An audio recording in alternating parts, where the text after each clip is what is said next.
Selamat pagi untuk kita semua. Terima kasih atas waktu dan kesempatan yang diberikan kepada kelompok kami. Di sini kami akan mempresentasikan materi kami tentang replikasi DNA dan RNA. Selanjutnya saya berikan waktu dan kesempatan kepada pemateri pertama untuk mempresentasikan materinya. Saya atas nama Marcelina Dengana akan menjelaskan tentang DNA. Di sini DNA merupakan makromolekul berupa benang sangat panjang yang terbentuk dari sejumlah besar deoksiribonukleotida yang masing-masing tersusun dari satu basa, satu gula, dan satu gugus fosfat.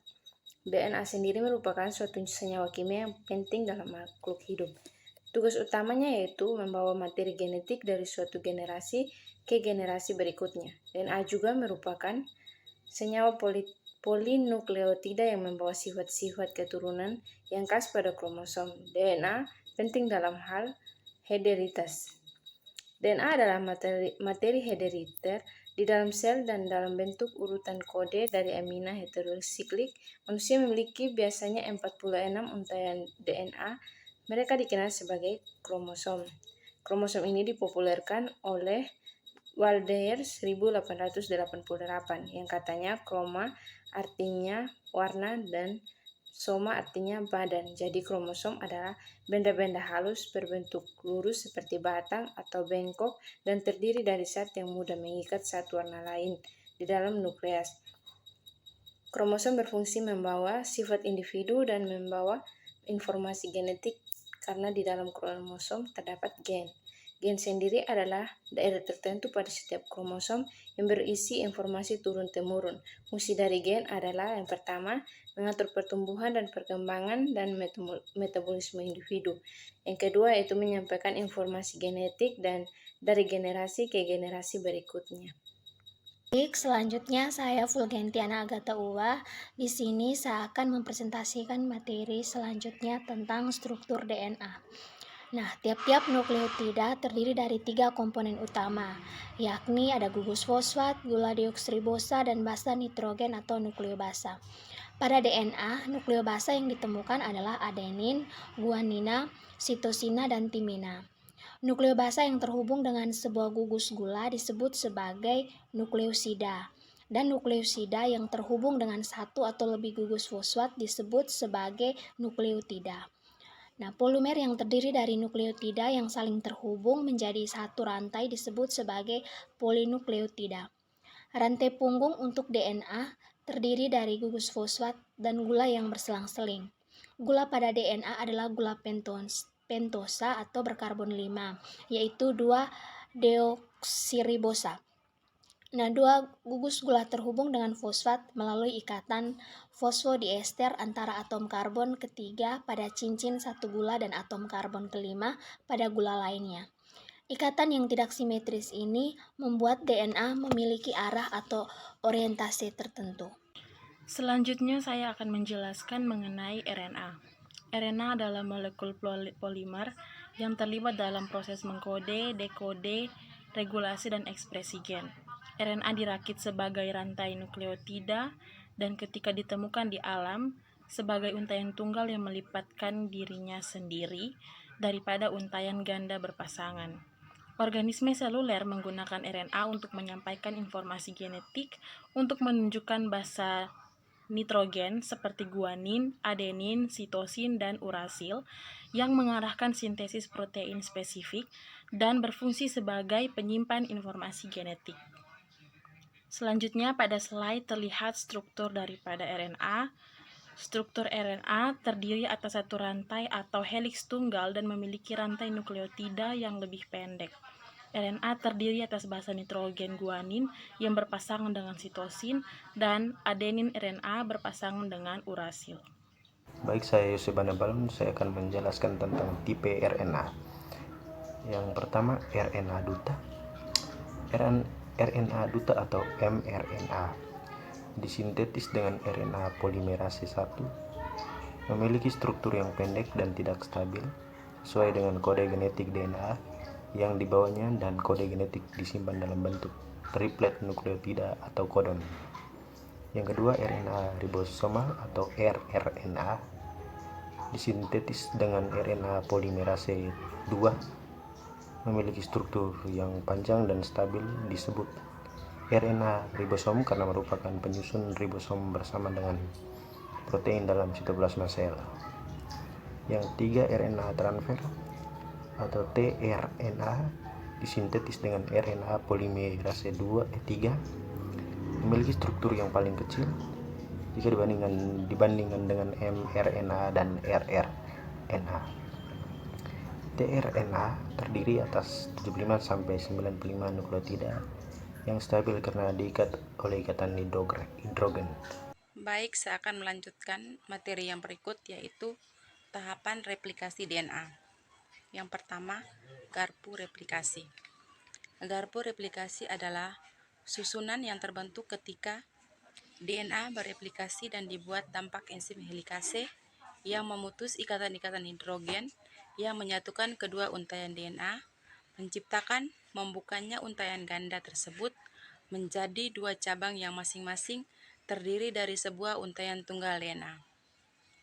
Masing-masing cabang tersebut menjadi cetakan untuk pembentukan dua untaian DNA baru berdasarkan urutan nukleotida komplementernya. DNA polimerase membentuk untaian DNA baru dengan memperpanjang oligonukleotida yang dibuat oleh enzim primase dan dikata primer.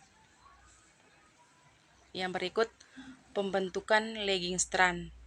Pada replikasi DNA, untaian pengawal leading strand ialah untaian DNA yang disintesis dengan arah 5 aksen menghasilkan 3 aksen secara berkesinambungan. Pada untaian ini, DNA polimerase mampu membentuk DNA menggunakan ujung 3 aksen OH bebas sama sekali dari sebuah primer RNA, dan sintesis DNA berlangsung secara berkesinambungan searah dengan arah pergerakan garpu replikasi. Lagging strand ialah untaian DNA yang terletak pada sisi yang berseberangan dengan leading strand pada garpu replikasi. Untaian ini disintesis dalam segmen-segmen yang dikata fragmen Okazaki. Pada untaian ini, polimerase membentuk primer RNA.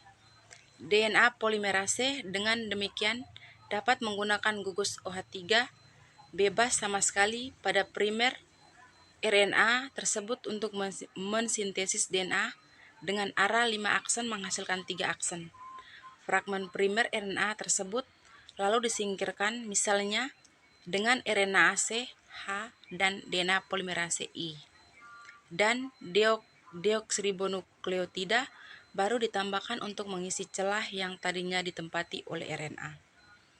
DNA ligase lalu menyambungkan fragmen-fragmen Okazaki tersebut hingga sintesis lagging strand menjadi lengkap. Baik, saya Maria Magdalena versi 2 akan menjelaskan tentang replikasi pada DNA yang terjadi pada prokariota dan eukariota. Yang pertama yaitu prokariota. DNA akan melingkar tunggal di prokariota. Replikasi dalam kromosom prokariotik dimulai asal replikasi. Pada awal replikasi, enzim memecah ikatan hidrogen antara dua untai induk DNA. Pada asal replikasi membentuk garpu replikasi, helix ganda mulai lepas dan terpisah satu sama lain. Sementara pelepasan berlangsung, DNA menambahkan nukleotida saat replikasi berlangsung. Garpu replikasi bergerak ke arah berlawanan. Setelah replikasi, setiap DNA untai ganda baru berisi satu DNA lama dan satu DNA baru. Setelah dua molekul DNA terbentuk, sel siap pembelahan biner. Protein yang terjadi pada DNA membentuk susunan kompleks, di mana daerah ori mengelilingi kompleks di DNA, yaitu yang terjadi pada ATP, di mana di sini terjadi pengikatan protein di DNA B, sehingga menghasilkan enzim helikase. Untai DNA tunggal diselubungi oleh protein pengikat untai tunggal atau SB, di mana enzim DNA primase menginisiasi sintesis pada untai pengarah. Supaya replikasi dapat terus berlangsung menjadi ori, diperlukan enzim helikase selai DNA dan topoisomerisasi tipe 2. Yang kedua yaitu eukariota.